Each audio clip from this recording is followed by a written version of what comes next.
Assalamualaikum warahmatullahi wabarakatuh. Assalamualaikum warahmatullahi wabarakatuh. Sebelumnya perkenalkan, saya Nadia Manudjarani dari jurusan Pendidikan Bahasa Inggris dari Universitas Unpad.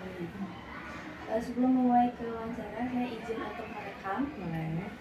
Dan juga ibu sebelum memulai wawancaranya boleh memperkenalkan diri. Oke, baik. Nama saya Mila Nur Fatila. Saya pengampu bahasa Inggris di SMP Negeri 5 Kota Tasikmalaya. Jadi ibu, untuk maksud dan tujuan saya wawancara kali ini yaitu memenuhi tugas Critical Language Awareness tentang topiknya itu mewawancarai guru berpengalaman mengajar bahasa Inggris yang sudah 10 tahun. Sebelumnya untuk pengalaman ibu sendiri mengajar itu sudah berapa tahun? Saya mengajar dari mulai 2003. Berarti sekarang 2021 ya? 21 tahun. 21 tahun. Selama 21 tahun itu apakah ibu full di sekolah SMPN atau sempat berpindah-pindah ke sekolah negeri atau swasta? Alhamdulillah dari awal saya sudah di sini, tapi sambil saya mengajar di SMP. Jadi induk saya ada di sini. Pertama saya diangkat adalah di sini, gitu. Tapi di tengah pengangkatan tersebut, saya juga pernah mengajar di 2 sekolah, gitu ya, yaitu di SMP Isa Umah dulu, gitu ya. Jadi ada ketika masih waktunya diperbolehkan, ibu pernah mengajar di 2 sekolah, gitu. Tapi induknya dari dulu tetap di sini. Berarti sekolah SMP SMP IT. Oh, yang di Saumah SMP IT boarding school. Nah, ibu untuk sama pengalaman lebih dari 20 tahun ini, apakah ada menemukan suka dukanya menjadi guru bahasa Inggris? Wah, kalau masalah pengalaman nano-nano ya, gak selamanya kita menyenangkan, gak selamanya kita menyedihkan, tapi kalau kita memang niat dari awal menjadi guru, gitu, pasti akan lebih banyak menyenangkannya. Kenapa? Karena dari awal kita tidak menjadikan ini beban. Kalau masalah hal-hal yang membuat kita bersedih atau merasa kecewa, itu hal lumrah yang menjadi tantangan buat saya. Kenapa ini terjadi, lalu harus berusaha juga berpikir keras, lalu mencari cara kenapa apa solusinya. Jadi sebenarnya masalah dimanapun kita mengajar, di dalam pekerjaan apapun pasti ada. Tapi bagaimana kita menyikapinya, bagaimana kita mencari solusinya, dan yang terpenting tujuannya adalah selalu berpihak pada murid. Artinya kita cari solusi yang terbaik untuk murid, gitu ya. Bukan yang berarti itu akan mengesampingkan tentang kepentingan kita, tapi tetap kalau yang namanya guru tetap tujuan utamanya adalah selalu berpihak pada murid. Jadi masalah suka duka pasti banyak, tapi kembali lagi kalau dari niat awalnya kita memang sudah ikhlas menjadi guru, itu tidak merasa menjadikan beban, tapi menjadikan itu adalah lecutan semangat untuk semakin memperbaiki diri. Untuk strateginya sendiri dalam mengajar itu ibu seperti apa? Kan banyak murid-murid yang kapasitasnya itu yang satu sudah sangat mahir dalam bahasa Inggris, tapi yang lainnya tidak semahir yang sudah mahir. Yang terpenting kan kita punya panduan ya. Yang paling utama kita kan belajar sesuai dengan pedoman yang diberikan dari mulai kurikulumnya kita pelajari. Lalu kan selama 21 tahun mengajar ada berbagai kurikulum yang berganti-ganti. Sampai sekarang akhirnya kurikulum merdeka gitu. Kita berarti setiap guru itu harus paham dulu panduannya seperti apa.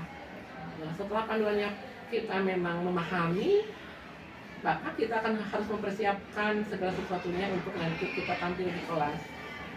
Dan terpenting adalah kita harus bisa mengidentifikasi tentang karakteristik peserta didik. Itu tidak bisa kita mengeneralisir dan semuanya sama, ya. Apalagi sekarang kurikulum merdeka kan ada pembelajaran diferensiasi.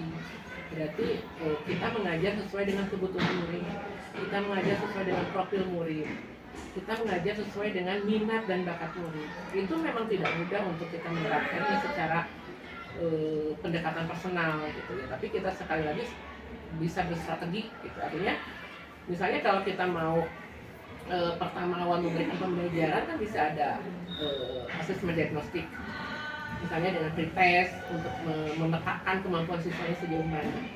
Lalu kita akan memberikan pembelajaran diferensiasi sesuai dengan kemampuannya, teaching at the right level misalnya. Terus ada juga yang kita belajar sesuai dengan minat dan bakat mereka gitu. Kita tidak bisa memberikan satu patokan yang harus mereka taati, tapi kita bebaskan anak untuk berkreasi dengan apa yang mereka sukai selama itu tetap ada dalam komitmen. Itulah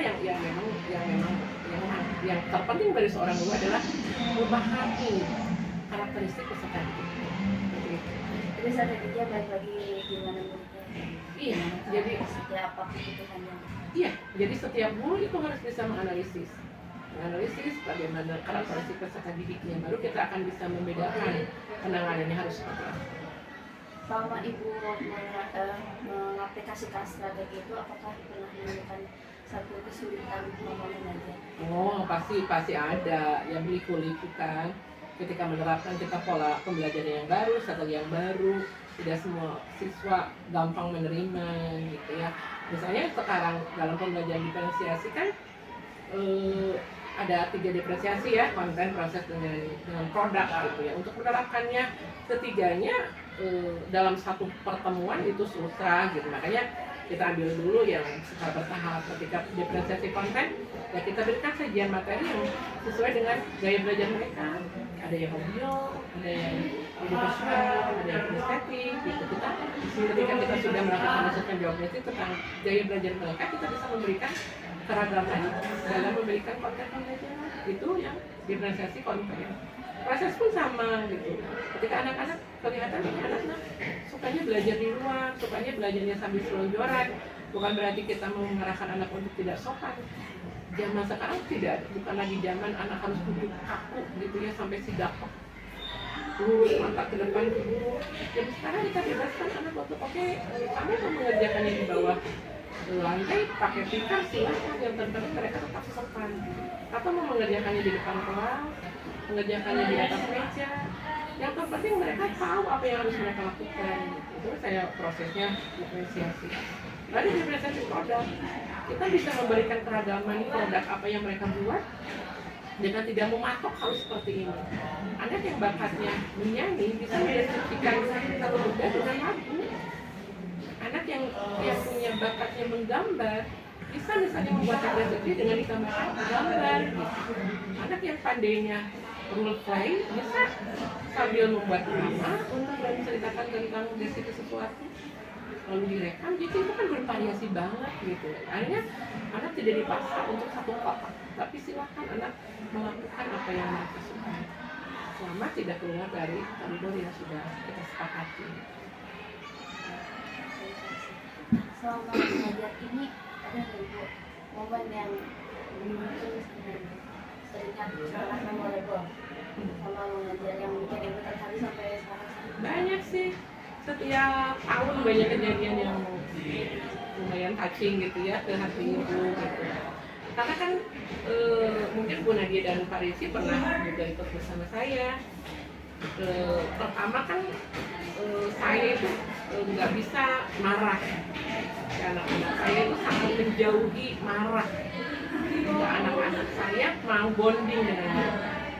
Ayah saya itu tujuan masuk ke kelas itu bukan cuma kasih latihan bahasa Inggris, tapi bagaimana yang terpenting adalah merubah perilaku mereka.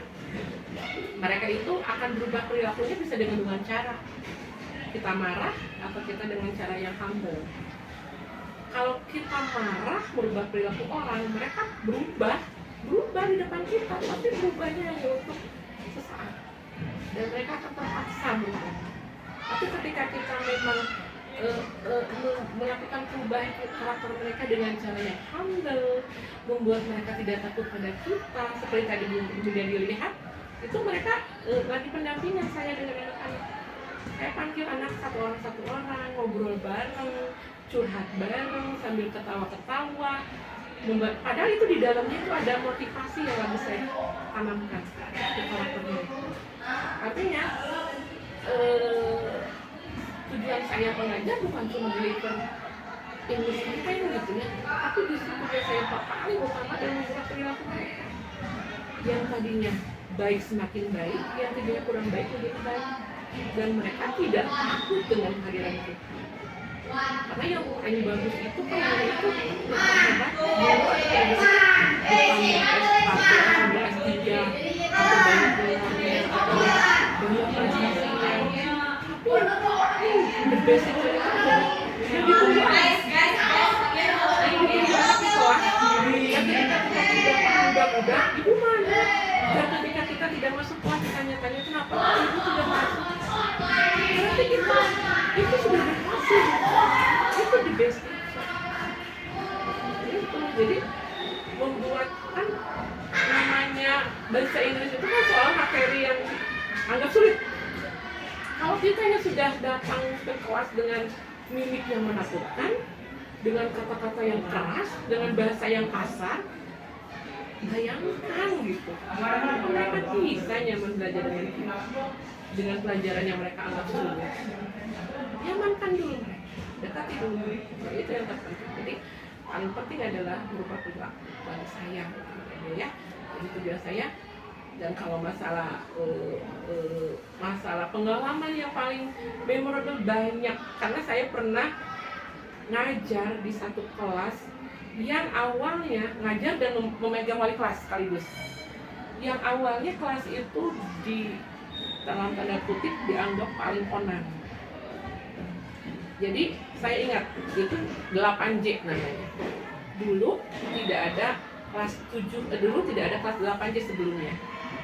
Jadi karena kebanyakan siswa di kelas 7-nya akhirnya dipecah. Satu kelas ditambah, awalnya kan hanya sampai 8I, H ya awalnya, I. Karena banyak di kelas 7-nya banyak siswa, akhirnya dipecah, adalah 8J. 8J itu diambillah orang-orang yang di kelasnya justru tidak diinginkan. Kebayang nggak disatukan di satu kelas? Seolah-olah dibuang sama kelasnya. Itu kebanyakannya. Terus plus lagi 10 orang itu adalah murid baru dari berbagai kota. Ada yang pindah dari Arab Saudi, ada yang pindah dari Toli-Toli, ada yang pindah dari Jawa, pindah pas kenaikan kelas 8. Saya diberikan tugas untuk menjadi wali kelas plus mengajar bahasa Inggris. Baru pertama saya masuk udah beda anak-anak. Bedanya gini, beda karakternya. Ini anak-anak benar kata orang lain gitu ya. Anak duduknya aja mereka sudah kurang sopan. Ada yang kakinya dinaikkan. Di tengah saya lagi memperkenalkan diri, tiba-tiba ada yang gelut di depan mata saya. Tapi apa saya menyerah? Ini amanah. Saya rangkul, saya tidak mau mereka tetap dalam konotasi kelas yang benar, kelas yang tidak nyaman. Akhirnya 1 bulan itu saya abaikan untuk tidak fokus dulu untuk mengajar. Artinya mengajar tetap, tapi misalnya 2 jam pelajaran, 1 jam pelajaran kita pakai pelajaran, 1 pelajaran kita pakai untuk pendidikan karakter. Bagaimana merubah mereka, bagaimana pertama adalah membuat mereka percaya pada saya. Saya ibu kamu, mana mungkin saya menyalahkan kamu. Yuk curhat ke saya, apa sih yang membuat. Jadi ternyata mereka punya perasaan dibuang di kelas masing-masing. Akhirnya mereka hajakeun we gitu kan, hajakeun we gitu. Masya Allah, itu 1 semester Bu Nadia dan Pak Rizky mengubah mereka, perilaku mereka. Pokoknya saya paling banyak yang berhubungan dengan BP, karena paling banyak kasusnya mus-mus dipanggil BP, mus-mus guru ngambil, mus-mus ayah anu diboykot ke guru tidak mau masuk, karena memang anak-anaknya luar biasa gitu. Mereka nggak takut dimarahi guru, mereka sudah bebal gitu, karena mereka beranggapan saya dibuang. Akhirnya saya balikan kepercayaan mereka tidak dibuang, kamu istimewa. Paling tidak buat ibu dan buat orang tua kalian sama istimewa. Dibentuklah selama 6 bulan itu Bu, kepercayaan diri mereka. Masya Allah, di semester 2 mereka kelihatan. Mereka jadi anak yang sopan, menghargai guru. Karena saya kan mengajarkannya bukan dengan memerintah, tapi memberi contoh. Ketika anak teriak, ibu, saya jawabnya, iya kenapa nak? Sini dong, biar ibu kedengaran. Ketika anak dibegitukan, apakah mereka akan masih teriak-teriak? Secara logika loh, enggak. Mereka justru, ibu, nada yang tadi tinggi, yang seperti marah, tapi ketika respon kitanya melemah, merendah, mereka justru itu di kelas 8 semester 2 berubah. Padahal kasusnya di semester 1 ada yang berkasus dengan polisi. Dan saya ditelepon Pak malam-malam oleh siapa? Oleh polisi bahwa anak ditangkap karena habis nonton bola geber-geberan motor di daerah padat penduduk, disangkanya geng motor. Tangkaplah Bu masyarakat. Bukan orang tuanya Bu yang ditelepon. Karena saya lagi WA dengan anak-anak. Kalau malam itu kan saya harus komunikasi terus sama anak-anak. Jadi malam itu saya lagi ngobrol di grup. Anak-anak lagi pada ngapain? Ibu kan ngomong sama kalian kan itu receh-receh gitu ya. Tapi buat mereka itu perhatian. Kalau sampai di grup, si HP anak itu kan di apa namanya? Di itu sama polisi. Ada jejak tuh, oh ini berarti wali kelasnya. Aku langsung pikol ke polisinya dengan saya. Ruas, jam 9 itu mau tidur sampai saya nggak bisa tidur. Ibu ini benar Aldi, kata anak-anaknya Aldi. Ibu sekarang lagi di Polsek Taman Sari, ini Astagfirullah. Anaknya itu nangisnya bukan dia takut ke polisi, nangisnya dia merasa menyesal kalau mengecewakan saya. Gitu. Dan apa yang terjadi setelah kelas 9 kali ini dibalikan. Yang tadinya paling tidak disukai guru, yang tadinya paling onar, yang tadinya jadi kelas yang paling disukai guru. Jadi kelas yang paling menyenangkan. Anak-anak tidak lagi menyesal sudah dipindahkan di kelasnya. Bahkan itu di akhir mereka lulus, mereka mengumpulkan. Ibu tuh di kelas 9 punya program celengan untuk masjid. Yuk, nanti kita kalau kalian lulus, kita tinggalin yuk jejak sesuatu yang bermanfaat, yang bernilai sedekah jariah. Kalau kalian sudah tidak ada pun itu akan terus mengalir nilainya. Mereka nurut Pak. Dan bukan di celengan yang dibeli, Pak. Saya sarankan biar tabungnya berkesan, celengannya bikin sendiri ya, itu dibikin sendiri. 1 tahun mereka gabung dengan uang sisa jajan mereka. Ketika dinyatakan lulus, kan di sini acaranya kelulusan, bawa tuh celengannya dibawa di kelas, digunting, dibuka berat aja ngumpul, dihitung bareng. Itu saya nangis, dapat 3 juta lebih langsung diberikan kepada masjid. Itu namanya guru. Jadi bukan pintar berbahasa Inggris, bukan pintar penelitian, bukan pintar enggak, tapi keberhasilan itu ketika sudah bisa membentuk satu karakter yang tadinya dianggap tidak bermanfaat menjadi bermanfaat. Itu sampai sekarang mereka terus hubungan dengan saya, yang kalau kemarin juga masih. Jadi setiap momen bagi saya terkesan, siapapun gitu, saya selalu merasa ya nikmat banget jadi guru, tidak menjadi beban. Sebesar apapun, sekecil apapun pengorbanan anak-anak untuk ikut pembelajaran saya, selalu saya hargai. Seperti itu. Kesan sekali ya. Jadi termasuk juga. Najwa dulu pernah saya wali kelasan. Boleh kalian ngobrol dengan Najwa. Kita dulu touching banget dengan Najwa itu kan kakak tingkatnya yang 9J itu. Itu banyak berdarah-darah, banyak kejadian di kelas yang sama-sama kita lalui bareng-bareng. Saya selalu ada, kamu punya saya, kamu punya ibu, nggak apa-apa, ada ini boleh tanya ke Najwa dulu. Makanya ketika dulu Najwa datang pertama kali, dia langsung nangis, ketemu saya lagi gitu setelah bertahun-tahun udah jarang ketemu gitu. Ya itulah seperti itu. Jadi kalau kitanya memang niatnya menjadi guru gitu, janganlah terlalu banyak membicarakan pengalaman negatifnya, karena itu akan pressure kita. Soalnya terus kan guru tuh capek, guru tuh banyak tekanan, tapi ingatlah berusaha memperbaiki. Akhirnya itu kan membuat semangat lagi. Kan udah berpuluh-puluh tahun, udah bertahun-tahun mereka sudah lulusnya masih nanyain kabar saya gitu ya. Mereka udah kerja, udah kan itu banget gitu ya Bu ya. Gitu. Padahal mereka masih ketemu ibu. Kadang kalau ibu ulang tahun, apa tahu-tahu rumah di rumah gitu ya, bikin kejutan lah istilahnya gitu ya. Padahal mereka sudah lulus kuliah gitu, sudah ini gitu, sudah ada yang masih berkuliah juga, masih sering lah kontak-kontakan gitu. Seperti itulah. Itu pun akan Bunda Dia dan Farid di alam insya Allah. Itu sangat ini sih menginspirasi sekali. Amin, mudah-mudahan ya ada manfaatnya. Jadi seorang guru itu tidak hanya fokus ke pembelajarannya supaya kita bisa, tapi fokus ke membangun karakteristik diri. Itu yang paling penting. Ini terlalu gini. Jadi sama mengajar dengan strategi ibu yang strategi khusus mengajar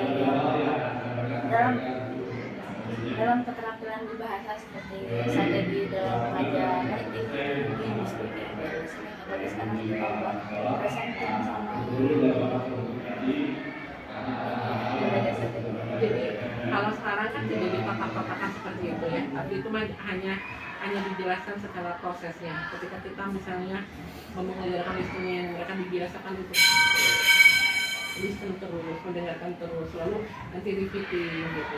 Jadi sebenarnya tidak ada strategi khusus sih untuk mengajar seperti itu gitu. Karena itu pun saya itu terus, jadi seorang guru itu tidak boleh stop learning sampai kapanpun. Guru itu adalah long life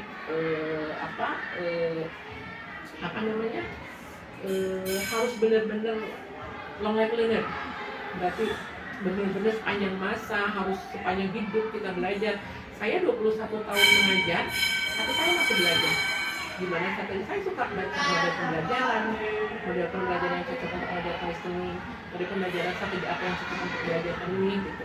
Yang paling penting ketika misalnya mengajar listening, saya harus pastikan audio mereka jelas. Terus untuk listening, saya menggunakannya native speaker. Ketika misalnya audio, jadi kan kalau di YouTube itu kan banyak yang namanya listening text itu, tapi kan tidak semuanya native. Nah, makanya untuk mereka melatih mendengarkan yang native, saya pilihnya yang berbentuk yang memang ditaksiskan sama native. Misalnya itu bentuknya listening, bentuknya misalnya audio video gitu, itu pun saya milihnya video yang memang dari native. Setidaknya, kenapa? Saya bukan native, saya belajar sekelas apapun saya tidak bisa mempraktikkan sebagus native gitu, banyak kekurangan saya gitu. Makanya saya pilih media yang mereka terbiasa nanti mendengarkan native. Jadi seperti itu tuh. Misalnya kalau dalam masalah writing, kan ada unsur-unsur writing yang harus mereka perhatikan. Misalnya saya coba untuk menekankan bahwa tapi sekali lagi zaman sekarang itu yaitu yang namanya kurikulum merdeka, bukan berarti kita mengabaikan grammar, bukan lagi kita mengabaikan bagaimana mereka menulis, karena kan yang namanya zaman sekarang sudah mulai langka kita menggunakan tulisan tangan. Ini zamannya betul nggak Pak? Dulu kan dirapikannya, ya hurufnya. Kalau kapital seperti itu masih tetap jadi huruf kapital, tanda baca itu kan ada dalam unsur-unsur writing gitu ya, koherensinya gitu. Kalau sekarang ketika ada pembelajaran diferensiasi, anak disuruh menulis teks bahasa Inggris dengan teks deskripsi, kan kita bebaskan mau menulis tangan, mau menulis dengan aplikasi. Aplikasinya mau di Word, mau di Doc, mau di Canva atau apa. Karena kan kita zaman sekarang seperti itu. Seperti ibu-ibu dulu kita mau memberikan lamaran pekerjaan, Pak, ditulis tangan dengan rapi di kertas folio. Sekarang apakah masih seperti itu ketika kita mengajukan lamaran? Kita sudah boleh berkreasi pakai Canva, pakai apapun gitu. Berarti kita mengikuti zamannya. Jadi saya berstrateginya itu apa yang dibutuhkan zaman saat ini. Seperti gini, dulu kan kita itu benar-benar struktur banget gitu, harus paham subjek, objek, ya predikat gitu, subjek, predikat, objek. Kalau bikin kalimat tidak sesuai seperti itu, salah. Itu dulu. Tapi sekarang kita kembali lagi fungsi bahasa apa? Komunikasi. Artinya yang ngomong dan yang lawan bicara paham, meskipun yang ngomong tidak sempurna. Kita kayak gini, kan kalau harusnya makan nanya kamu baik-baik saja, ayo oke kan? Tapi kalau kita cuma nanya, oke, paham tidak anak tanya? Paham, salah tidak? Tidak sejauh dia ngomong dan yang misalnya ketika dia bilang I go to Pangandaran last week, secara grammar salah, harusnya when, tapi yang diajak bicara paham, itu tetap bahasa. Tapi bukan berarti kita tidak ajarkan juga grammar, tapi yang terpenting jangan sampai kita mengajarkan grammar membuat mereka jadi takut untuk berucap, takut untuk berkomunikasi karena takut salah. Kenapa sih orang Pangandaran yang tidak sekolah pintar bahasa Inggris ngobrol dengan bule? Karena mereka nggak berpikir untuk selalu mengedepankan patokan-patokan itu. Yang penting bulenya ngerti, dianya ngerti, dan itu komunikasi. Itu yang saya tanamkan Pak ke anak-anak. Karena mengikuti zamannya seperti itu. Apalagi mereka kan orang-orang yang gimer. Gimer itu kan bahasa-bahasanya pakai bahasa Inggris, dan bahasa Inggrisnya tidak baku. Seperti itu Bu. Jadi strategi kita yang paling penting menyesuaikan dengan apa kebutuhan mereka sekarang. Gitu.